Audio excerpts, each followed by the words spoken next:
Alah, Judulnya saya ganti deh. Elia Tarigan, saya kasih link, kita debat mau nggak?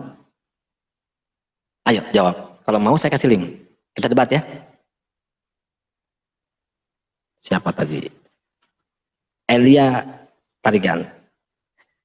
Saya mau jawab, tapi kita debat, mau nggak Elia Tarigan? Hah? Ada pertanyaan kayak siapa sih Tarigan, siapa Eli Tarigan ini ngomong perihal kayak mos. Bagus nih bang. Menurut Kristen setelah Yesus bangkit dia jadi Tuhan. Tetapi menurut para murid setelah Yesus bangkit ternyata Yesus adalah hantu.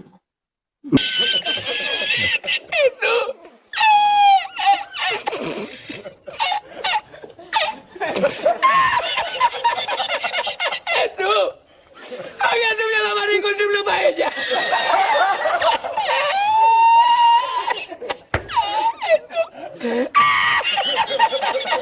Y la encontré porque estaba la paellera agarrada metida entre las piedras de Chipiona, del faro. Y cuando entro en el restaurante me ve el cocinero con una paellera y adentro la vende paellera.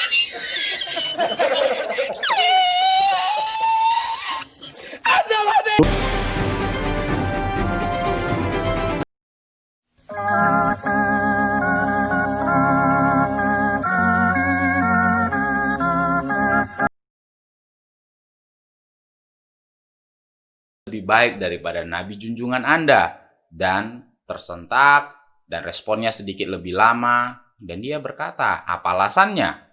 Dan saya katakan bahwa Nabi junjungan Anda pernah lupa beberapa ayat, dan itu tercatat di dalam hadis yang sahih, sementara Anda mengingat semua ayat-ayat yang diturunkan kepada Nabi junjungan Anda. Sementara Nabi junjungan Anda pernah lupa ayat yang pernah diturunkan kepadanya. Mau tahu ulasan lebih lanjut? Tunggu video ini. Dan itu, yang aku telah lupa dari surat ini dan itu. Dan Abbad bin Abdullah menambahkan dari Aisyah radhiyallahu anha, Nabi melaksanakan sholat tahajud di rumahku. Lalu beliau mendengar suara Abbad yang sedang sholat di masjid. Lalu beliau berkata, wahai Aisyah, apakah itu suara Abbad? Aku jawab, ya. Maka beliau bersabda, ya Allah, rahmatilah Abbad. Di dalam literatur lain, di dalam Sahih Al-Bukhari hadis 4649, telah menceritakan kepada kami Rabi bin Yahya, telah menceritakan kepada kami Zaidah, telah menceritakan kepada kami Hisham, dari Urwah, dari Aisyah radhiyallahu anha, ia berkata, Nabi pernah mendengar seseorang membaca, buka kurung, Al-Quran, di dalam masjid. Lalu beliau bersabda, semoga Allah merahmati si fulan. Sesungguhnya ia telah mengingatkanku ayat ini dan ayat ini, yakni ayat dari surat ini. Telah menceritakan kepada kami Muhammad bin Ubaid bin Maimun, telah menceritakan kepada kami Isa dari Hisham, yakni beliau bersabda, yang aku gugurkan dari surat ini. Hadis ini diperkuat oleh Ali bin Musyir dan Abdah dari Hisham. Jadi Bapak Ibu, berdasarkan Sahih Al-Bukhari ini, semoga Allah merahmati si fulan, sesungguhnya ia telah mengingatkanku ayat ini dan ayat ini, yakni ayat yang aku gugurkan dari surat ini. Dalam literatur lain, di dalam Sahih Al-Bukhari 4650, telah menceritakan kepada kami Ahmad bin Abu Raja, telah menceritakan kepada kami Abu Usamah, dari Hisham bin Urwah, dari bapaknya, dari Aisyah. Ia berkata, Rasulullah pernah mendengar seseorang membaca suatu surat di malam hari. Maka beliau pun bersabda, semoga Allah merahmati si fulan. Sungguh, ia telah mengingatkanku ayat ini dan ayat ini. Aku telah dilupakan dari surat ini dan ini. Jadi Bapak Ibu, dari sini kita bisa lihat bahwa ada beberapa ayat yang lupa dan ada beberapa ayat dari surah-surah yang lupa.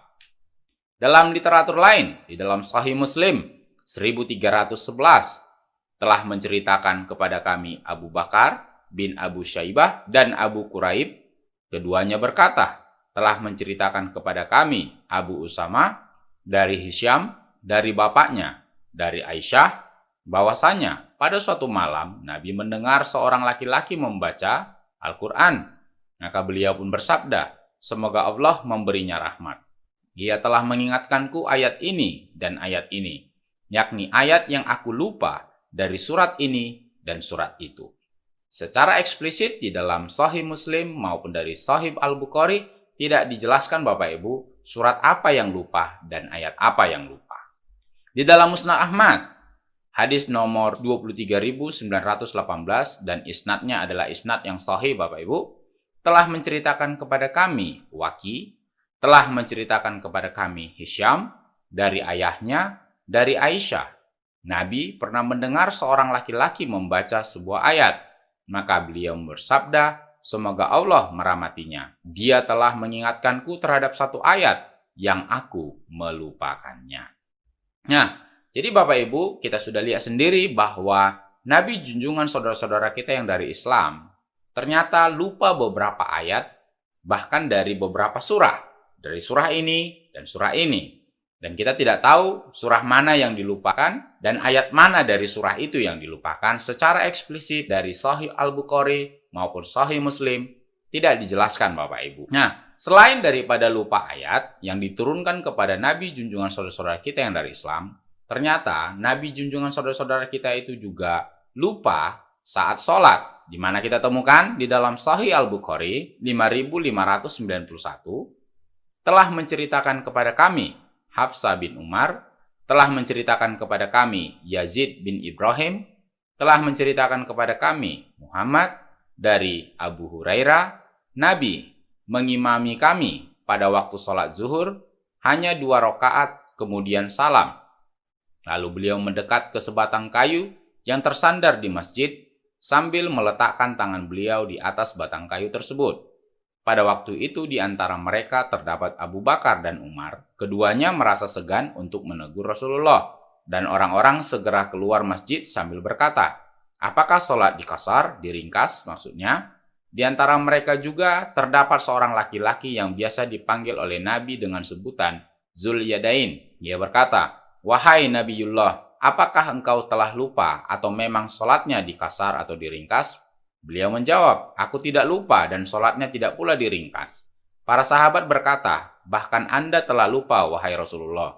Beliau bersabda, kalau begitu, benar apa kata Zul Yadain. Lalu beliau mengerjakan sholat 2 rakaat kemudian salam, kemudian beliau bertakbir dan sujud sebagaimana sujudnya waktu sholat, atau bahkan lebih lama lagi, kemudian mengangkat kepalanya dan bertakbir. Kemudian beliau meletakkan kepalanya sebagaimana beliau sujud. Bahkan lebih lama lagi, kemudian beliau mengangkat kepalanya dan bertakbir. Di dalam literatur yang lain Bapak Ibu, dalam Sahih Al-Bukhari hadis 1153 telah menceritakan kepada kami Hafsah bin Umar, telah menceritakan kepada kami Yazid bin Ibrahim dari Muhammad dari Abu Hurairah radhiyallahu anhu berkata, Rasulullah sholat bersama kami dalam suatu sholat malam. Berkata Muhammad, kecenderungan dugaanku adalah sholat asar, yaitu sebanyak 2 rakaat lalu memberi salam. Setelah itu beliau mendatangi kayu yang tergeletak di masjid. Beliau berbaring dengan meletakkan kedua tangannya pada kayu tersebut. Di antara mereka yang ikut sholat ada Abu Bakar dan Umar radhiyallahu anhum. Namun keduanya sungkan untuk berbicara dengan beliau lalu keluar mendahului orang banyak. Sementara orang-orang berkata, sholat diringkas, kasar. Tiba-tiba ada seorang yang dipanggil oleh Nabi dengan panggilan Zul Yadain. Dan ia berkata, apakah Anda lupa atau sholat dikasar? Beliau berkata, aku tidak lupa dan sholat itu tidak dikasar. Beliau berkata, aku tidak lupa dan juga sholat tidak dikasar. Zul Yadain berkata, benar, sebenarnya Anda telah lupa. Maka beliau sholat 2 rakaat, kemudian memberi salam. Kemudian beliau bertakbir, lalu sujud seperti sujudnya yang biasa, atau lebih lama lagi. Kemudian mengangkat kepalanya, lalu bertakbir lagi, kemudian meletakkan kepalanya, lalu bertakbir, kemudian sujud seperti sujudnya, atau lebih lama lagi, kemudian mengangkat kepalanya dan bertakbir. Jadi Bapak Ibu, saya secara pribadi salut melihat seorang yang bernama Zul Yadain. Nah, Zulyadain ini Bapak Ibu berani mengingatkan Nabi junjungan saudara-saudara kita yang dari Islam mengatakan bahwa Anda lupa.